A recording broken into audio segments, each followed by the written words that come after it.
Nagsanib puwersa ang Department of Health at Department of Education sa kampanya laban sa dengue. Lalo't lumobo na ng 75% ang kaso ng dengue ngayong taon.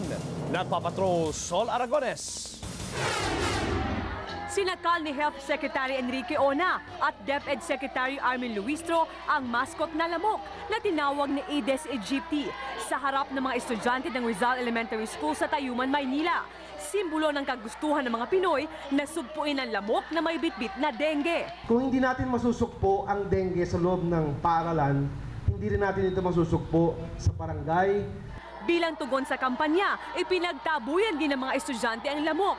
Ayon kay Secretary Ona, nag-usap na rin sila ng Pangulo kung paano makokontrol ang paglaganap ng dengue. Kailangan pang idiin pa at bigyan pa natin ng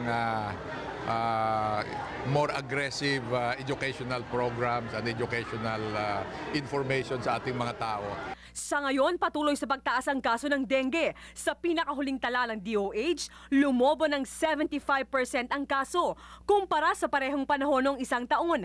Kaya hinihikayat din ng DOH sa mga estudyanteng gawin ang mga paraan para makaiwas sa dengue, gaya ng pagsusuot ng mahahabang damit at paglilinis sa mga lugar na may stagnant water, nang di ito pamugaran ng mga kitikiting magiging lamok. Sa ngayon, ayon sa DOH, ay wala pang bakunang inilalabas laban sa dengue. Pero may mga pag-aaral na raw na isinasagawa ang mga eksperto hinggil dito at inaasahang mailalabas pa ang bakunang ito sa loob ng 3 hanggang 4 na taon.